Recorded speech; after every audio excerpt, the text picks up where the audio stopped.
Hey everyone, welcome back to Consumer Sense. I'm Alyson and we're back again. Today I'm joined by Lexi, Dr. Audrey Guskey, and Eve. And today we're going to talk about really what we have learned in quarantine about ourselves, about others, our work ethic, and all of those things, and just really have a conversation about how we're going to take this experience in quarantine and isolation and use it for the future. Better ourselves for the future.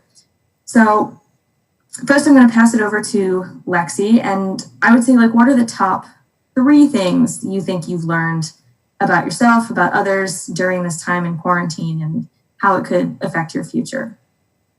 So I think the biggest thing, my first thing I've realized is my reliance on human interaction. Being stuck in quarantine has really thrown me for a loop, and it's been a challenge to try and still get the energy and human interaction that I thrive on as an insanely outgoing person, because I'm used to being around my friends 24/7, and it's like I've almost lost that part of myself while in quarantine. And from that, I've learned that I should challenge myself to go find things that keep me busy, that preoccupy myself, that don't seemingly have to rely on others to receive that good and positive energy. Second thing I've learned is that being productive means many different things to many different people. But often I feel as if I, and even others around me that I've asked, feel like they've not been productive at all during this quarantine. They're being really hard on themselves, and they feel like they're not being productive because they're not working, they're not in school. Thus, it's making them feel like a couch potato per se. But I've learned that being productive necessarily doesn't mean working or doing schoolwork. It's really could be just getting up, working out, playing the piano or the guitar, or in my case, learning how to make sourdough bread. So, I mean, it just, productive could be many different things. And then finally, I learned that you can have all the time in the world as we do in quarantine, but you can still procrastinate. I feel prior to quarantine, the biggest excuse for things and you not wanting to do something is that you didn't have time to do it.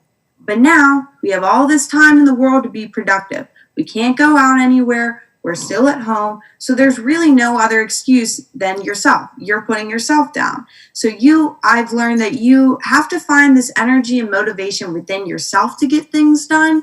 And things just don't solely get done because you have time to do so. So those are a couple of my things which I've learned throughout my time at home here. Yeah, I think those are all really good points. A lot of people, I think, have struggled to find that motivation when it seems like the rest of the world isn't moving either. It's hard to want to move forward when everything else is at a standstill. So yeah, those are really good points. Next up, we're going to head over to Professor Guskey. So you spent a lot of time trying to make online classes work, and you've been babysitting your grandson. So what are some things that you would say you've learned, and how have you evolved during this time? Yeah. Well, Alyson, I think the most important thing I've learned is what's important to me and what I can live without. I hate to admit this before everyone, but I'm an addictive personality. So there's certain things that I need to do. I needed to work out every day at the fitness center. I mean, I was always there till they closed, whether it was the Power Center at Duquesne or the fitness center at St. Clair Fitness in Upper St. Clair. But I've learned by walking. I have my little baby weights. I do the yoga online. I do bar classes online. I do soul core, which is I don't want to say yoga rosary, but it is sort of like doing a rosary while you're doing yoga. And so I've learned to enjoy that. And I'm outside lifting and doing these things. So it's really been a cool thing for me. The one thing I terribly miss, as you guys all know, I go to daily mass. And so I watch the online masses or online devotions, but I miss that terribly with the Eucharist and being there with other believers. So that's been very, very hard. And I recognize, in fact, if I can tell you a confession here, since we're talking about church, every Sunday since Easter, I have been going to my church because I know they have a 9:30 Mass. And I stand outside and I watch the Mass because I figure at least I'm close to the Lord. And, it's online too. So if I can't hear it, I actually watch it on, my phone. but Father Dennis, who has a loud voice, I can hear him. And so I'm out there, and in the first couple weeks, I was hiding because I didn't want anybody to see me because now I'm courageous. I literally am right at the door, and everybody sees me. And in fact, it was so cute during the sign of peace when the altar servers and the singer that was, they waved to me, and I cried because I waved to them because they saw me outside the door. But anyway, we learned to cope, and I think we learned to become almost childlike in doing things like this, because most adults wouldn't do something like that. But you've got to take that step. I believe that this pandemic has been a gift in a lot of ways to all of us, because we have learned what's important.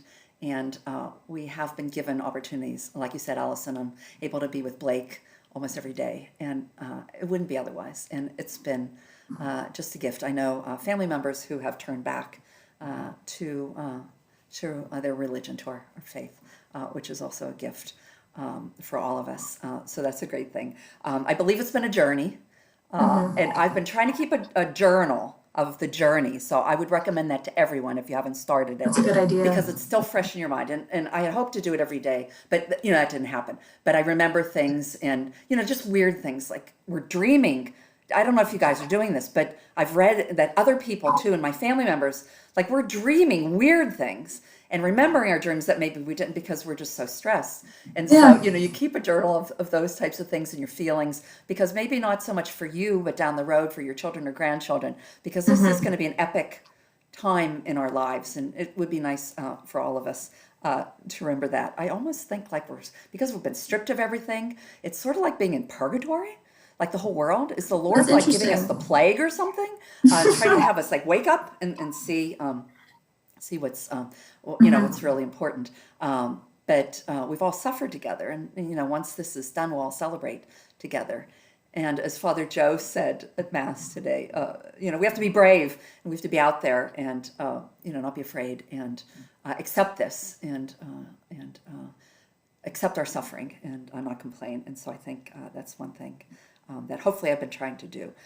I miss the family, all the holidays, and the fear of what's in the future. I think is that we have to, like Father Joe said, Father Joe Friede, we have to just be strong in our faith and recognize that we'll be okay. It will be okay. We will get through this. But like Alyson, you said, I'm teaching online classes. Yeah.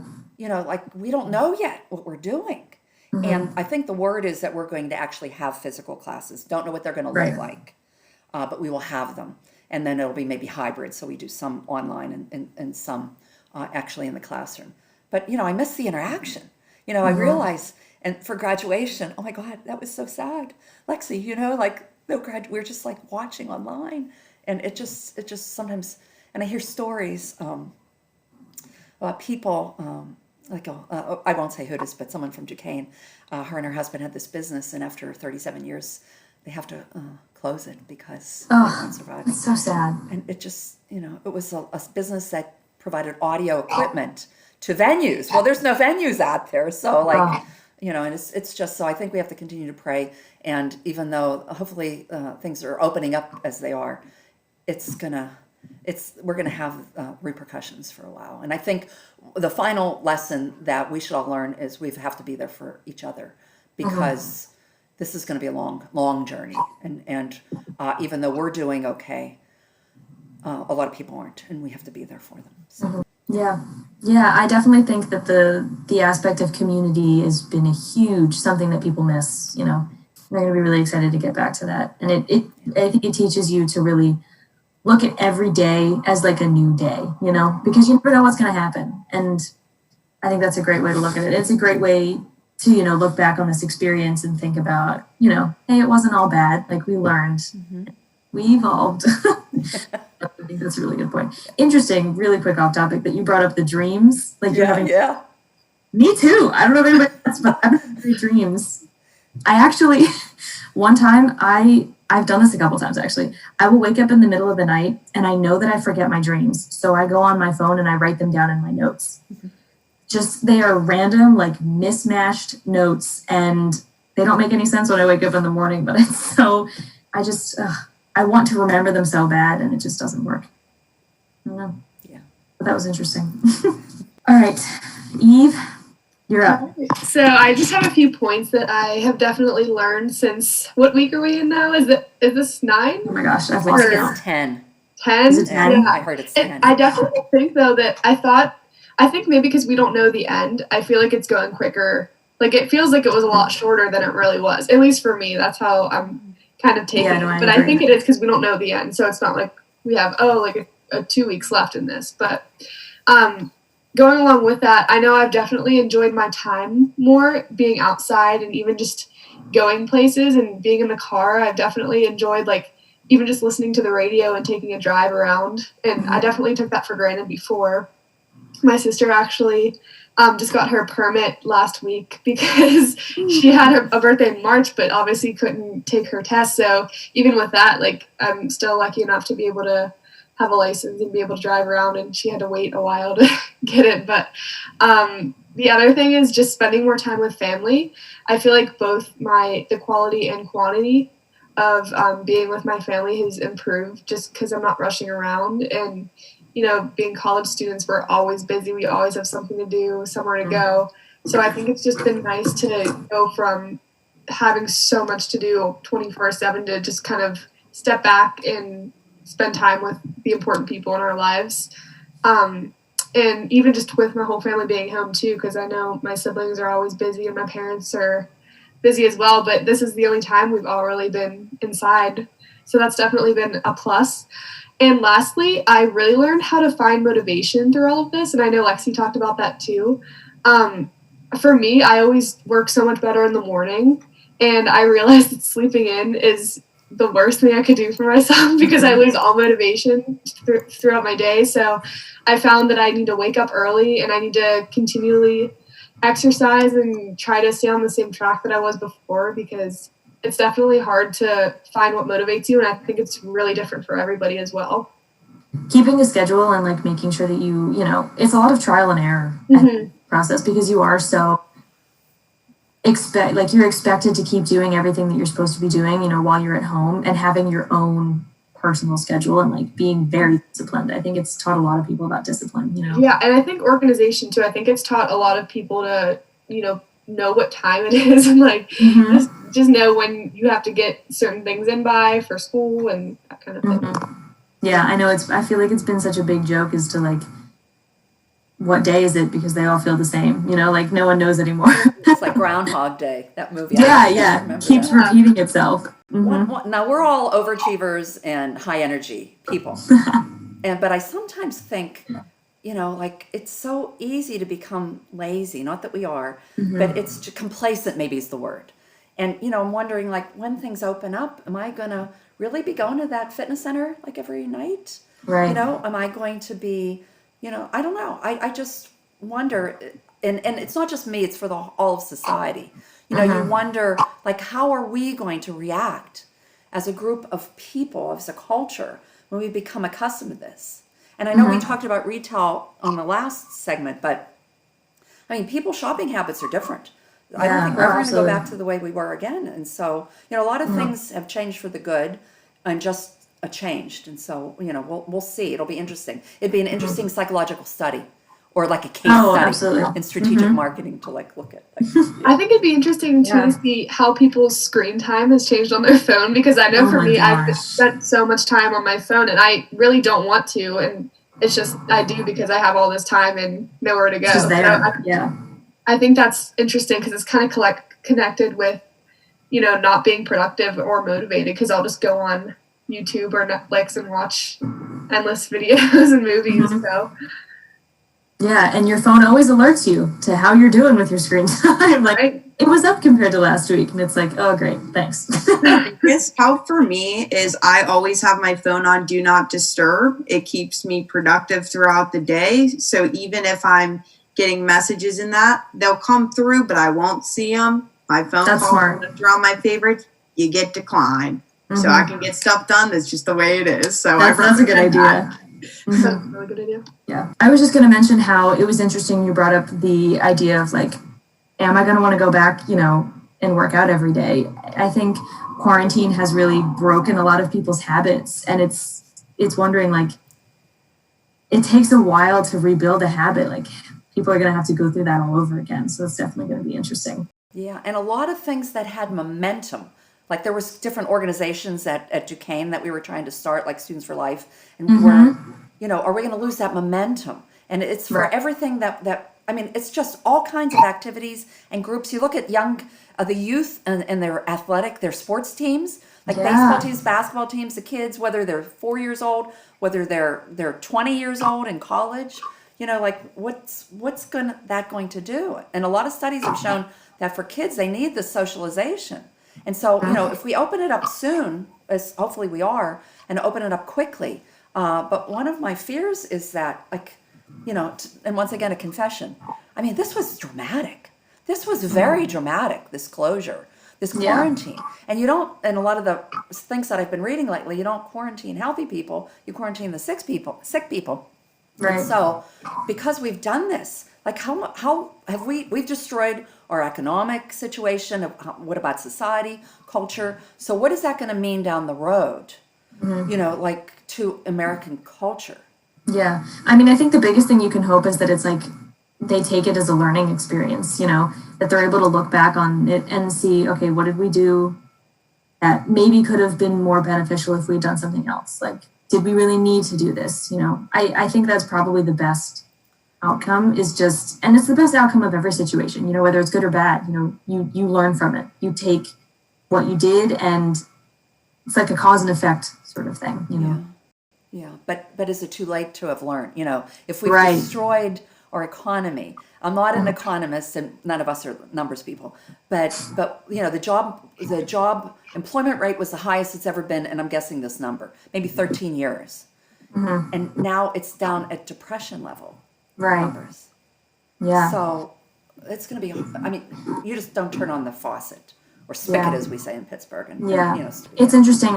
Because in something like the Great Depression, it wasn't necessarily like, I know that they're calling this like a Great Suppression because it's not that, anything in the natural business cycle caused the recession. It's like the government made people close, made people shut down. So I think it's like our only hopes and hopeful that when things do open back up and consumers over time start to feel a little bit safer and more comfortable, like with their savings and their like financial state, that, there will be a boom again. And I think that's the hope for the economy.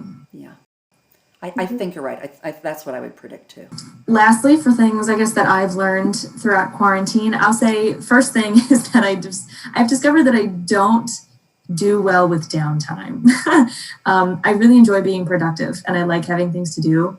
And while I'm waiting for my internship, whether it's going to happen or if it's not going to happen, waiting for a job or anything like that, I've been really taking the time to learn more about the field that I want to go into, which I think will be beneficial for me in the future. So I've been doing a lot of research on social media marketing and just trying to figure out how I can implement that into like our goals for Consumer Sense and into, my future career and figuring out what exactly I want to do. So I think it's been very reflective on, things that I actually enjoy. And I really do enjoy research. And I think having the time to figure that out during quarantine has been really beneficial.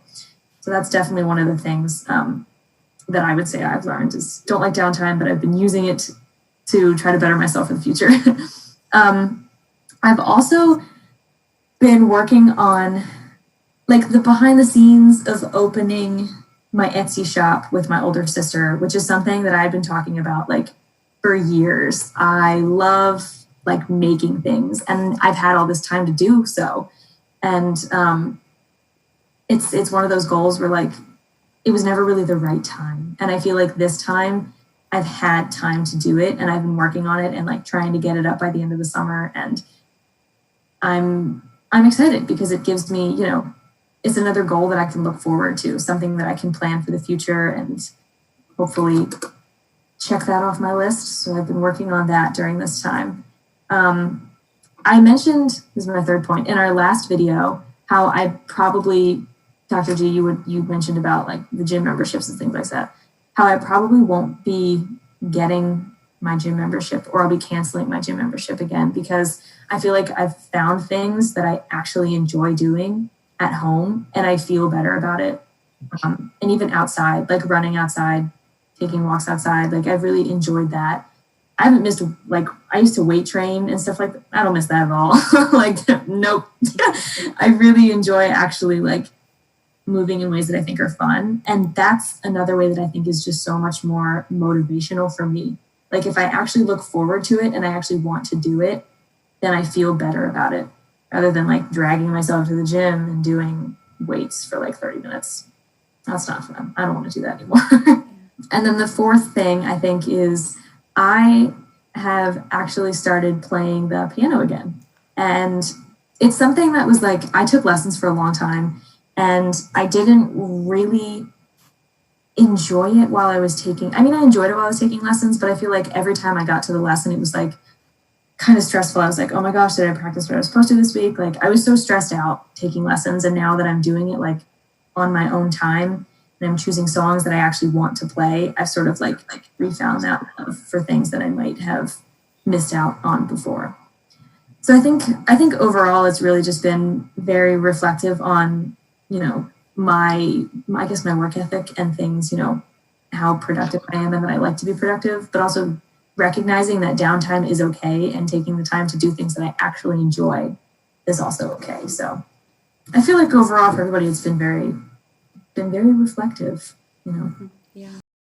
And, you know, one thing we should request from all the people that are viewing this is let us know, contact us and let us know how you have evolved. Yeah. So that way, you know, we can share that with everybody else, because everyone's changed in different ways, and it'd be interesting to see from all of our viewers and fans what they've been doing and how they have changed. Right. And I'd be interested to see if you've created any new habits. Like, how's your daily routine changed? Do you think it's going to be hard to get back into that routine once you physically go back to work or find a job or anything like that? So, yeah, let us know. We'd be curious to hear. And I know that it may not seem like, especially in the beginning and maybe right now, it might not seem like quarantine has been, you know, beneficial, and it seems like something that's frustrating. But hopefully you'll be able to look back on it and see ways that you've grown and be able to take those and use them for the future. So, yeah, let us know what you think. And you know, this is Consumer Sense, and what do? We make sense. We make sense for you. Thanks for joining us, everybody. I love all of you. We'll see you next time.